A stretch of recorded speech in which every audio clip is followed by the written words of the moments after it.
Well, good afternoon to everyone. It's the 8th day of March, 2021. Time is flying. And this one is going to be the first of several on the Department of Homeland Security, specifically Customs and Border Protection, and more specifically, initially on the United States Border Patrol. In this first video, I have experience with the Border Patrol, having applied to them once and received a job offer, and also having worked with them. So I have a pretty good, I think, handle on what they do and what the agency is about. So my first video right here is going to be why I didn't take a job with the Border Patrol, okay? And this is my experience from a long time ago, okay? It's a war story, but a war story with some use, hopefully, for you. And then the next one I'm going to do is, again, how to apply for the Border Patrol, more on what they do right now at this day and age. And then finally, the biggest cause, from what I understand, for rejection right now of applicants to the Border Patrol is resume writing. So we'll address that. So we'll get started with my story first. I was separated from the military, discharged in February of 1982. Most of you weren't even born then. And when I got out, I applied for several law enforcement jobs in California. I applied to the San Diego Police, the California Highway Patrol, the San Diego Sheriff's Department. I applied to the FAA, the Air Traffic Controllers, and the Border Patrol. Okay, so a lot of jobs that I applied for. And I took the Border Patrol agent test. In those days, it was administered by what was called the Civil Service Commission. Now, again, in 1982, the Border Patrol was part of the Immigration and Naturalization Service, which is part of the Justice Department. Okay, so it was there was no Homeland Security in 1982. The department did not exist. So all of these agencies that now belong to Homeland Security, they were all spread out amongst other agencies. And the Border Patrol, again, was the enforcement arm of Immigration and Naturalization Service. Well, I must have done well on the exam, because I got in the mail a packet with background investigation forms. I was told to complete them and submit them, which I did. And then I received notice to report. I was living in Chicago then. I had gone back to Chicago. I had enrolled at Western Illinois University, where I was studying law enforcement administration. I was taking an accelerated load of courses. But I received a notice to report it was in October of 1982, for an interview panel at the Dirksen Federal Building in Chicago for the position of Border Patrol agent. So I figured, what have I got to lose? I really had not had any luck with the police departments in California. The San Diego Police told me I was a little too immature. The CHP said my eyesight, which is true, my uncorrected eyesight was below 20/40 without glasses, which was enough to knock me out. But I went to the interview anyway, and apparently I did quite well. And again, I didn't expect to hear a whole lot from them, but then, lo and behold, in May of 1983, I received a phone call. I'm at college now, right? And I received a phone call from Washington, D.C. So we want to offer you a position, GS5, as a Border Patrol agent trainee. You're going to get you will report to the southwest border to El Paso, Texas. When you are there, have enough money to purchase uniforms. Within a few weeks, you will be sent to Glencoe, Georgia for the Border Patrol Agent Academy. And upon successful completion of the academy, you'll be reassigned back to El Paso, where you will remain for a period of time. Okay. So I said, well, send it to me in writing. And they did send it to me in writing, and I considered it. But at the time, the GS5 position was about $14,000 a year. This is 1983. And, I'm in school. I'm doing pretty well. If it had been the LAPD that was calling me, I would have taken it in a second. If it had been the Chicago PD I didn't apply to those agencies, but if it had been. But again, it's the Border Patrol. It's low pay at the time. It's in El Paso, which I ended up in El Paso as a DEA agent many years later. I adopted my son in El Paso. I love El Paso. Don't get me wrong, but all I had was a beat up car. I didn't have hardly any money. Now I'm a millionaire because of my investments. But back then, I had nothing. I got nothing. I got maybe $1,000 in the bank, and I got to buy uniforms. And I talked to several people, and most people were of the opinion, maybe finish school and get a better law enforcement job. And that turned out to be the best advice that I ever got. So let me tell you about the job as I was told about the job when I was given the interview. And this is back in 1982.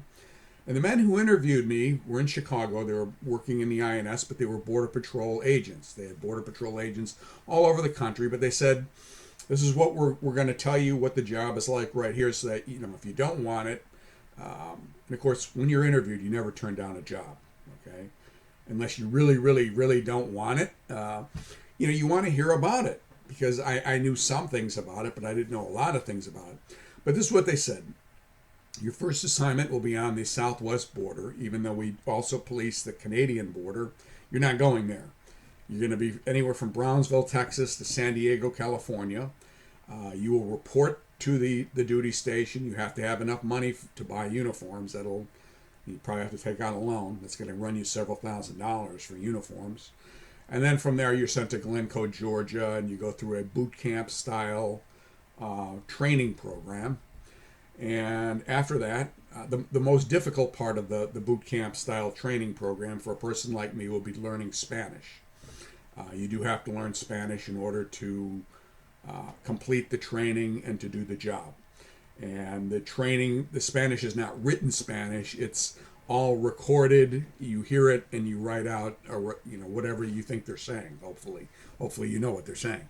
So you have to be able to pick up a foreign language, and you have to be able to pick it up within the weeks of time that you're in the academy. And other than that, it's physical training, firearms, but having been in the military, they said that will not be any problem for you. And having experienced police academies, it wasn't, so that would be the biggest, most difficult thing. But then they also told me about the job, and they were almost trying to talk me out of it.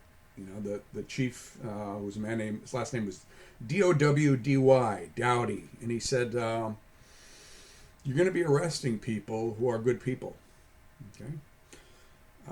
They want nothing more than to come over to this country and have what your great-grandparents or great-great-grandparents have or had, which was a better life. And that's primarily what you're going to be doing. You're going to be taking people into custody. You're going to be processing them. And again, they're the poorest of the poor.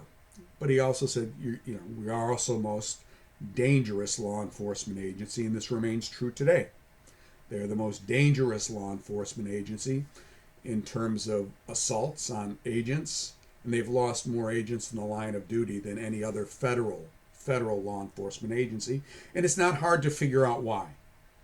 You're out in a rural area, out in the desert, by yourself or with a partner at night, and you come upon a group of 30 or 40 people. You've got to detain them, okay? That's not a safe thing to do, okay? Now, usually, most of them hopefully are not, they just wanted to get across the border and they're going to go back and try again. And they just, passively go down, they'll kneel at the side of the road until a vehicle comes to pick them up. But if one of them is carrying a kilo of cocaine or a kilo of heroin, that changes the operation completely. If one of them is being led or is a member of a smuggling organization, doesn't want to go to jail for a long period of time, that could change the whole nature of what you're doing. And again, you remember, you're by yourself out in the middle of nowhere in a lot of these areas. El Paso, not so much. El Paso, they're very busy there. So there's that aspect of it. So it's an outdoor position. The word patrol is, that is what they do. They patrol, They don't have the word police. Most federal agencies that have the word police aren't police at all. They're more security. This, you're doing patrol work. And by and large, you're picking up people who just want to come across the border. Now there's a fence. When I lived in El Paso, there was no fence. There was no barrier. people just walked across wherever they wanted to. Okay, but now there is a huge fence in certain areas, so that'll funnel the crossings into other areas, and there's sensors and all sorts of things. But there's not anywhere near enough agents, Border Patrol agents, to respond to it all. Now, how are you going to be viewed? Well, the political elites in this country at this point in time do not put a great deal of I don't think immigration enforcement is anywhere near their priority. Okay, so that's something you need to keep in mind. Secondly, I don't think sending these people back necessarily is their priority. So you're going to be doing a lot of arresting, a lot of paperwork, and then letting people go out the door. Is the job exciting? Yeah, I think it is. Actually, to a certain extent, I would like to do it. I would have liked to do it in my 20s, not now. I'm 61, please. But back then, yes. Now the job pays much more. It starts off as a GS7, which is much higher, and they get availability pay, which is 25% of your salary. And then you get Sunday pay, night pay, holiday pay, all of that added in. So actually a new Border Patrol agent right now makes more than a new DEA agent. Yeah. And their pay grades back in the 80s were 5 to 7 to 9. GS9 was journeyman. That's a very low salary. Now it's 7, 9, 11, and GS12 is a journeyman. 13, 14, and 15 are supervisory. So the pay scale for the Border Patrol agent has gone up significantly since 1983. The number of Border Patrol agents has gone up significantly. There's over 20,000 of them. Okay, it is the most male law enforcement agency in the United States. 95% of the officers are men. Only 5% are women. In other agencies, there's much higher proportion of women. It is also the only minority-majority agency. The majority of Border Patrol agents are Hispanic. So they come from the southwestern United States. Now, I have an acquaintance who's a former congressman from El Paso. And let me tell you how he got his job as congressman. He lost to Beto O'Rourke, of all people, eventually. But this is how he got his job. He was posted as the chief patrol agent in El Paso in 1994, I believe it was. His name was Sylvester Reyes. And he had some extra money.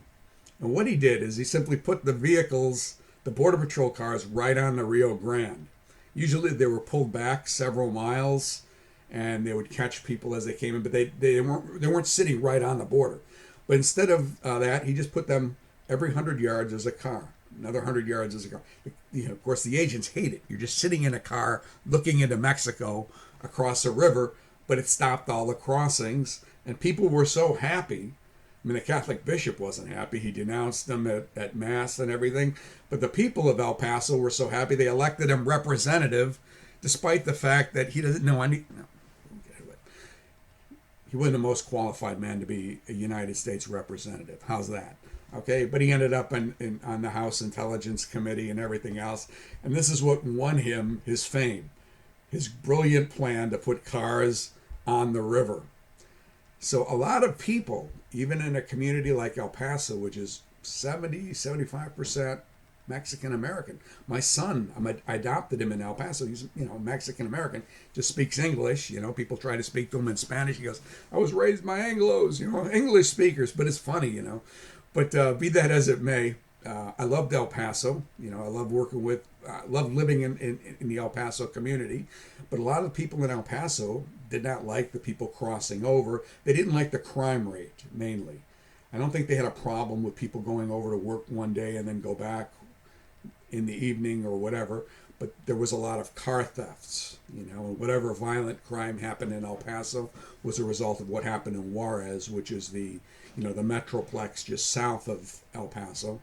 And if you don't know, Juarez had the highest homicide rate probably in the world. I mean, El Paso was very low, but you crossed just that little narrow river, and the homicide rate was higher probably than it's been probably in the whole Western Hemisphere combined, and that was because of the drug cartels and everything else.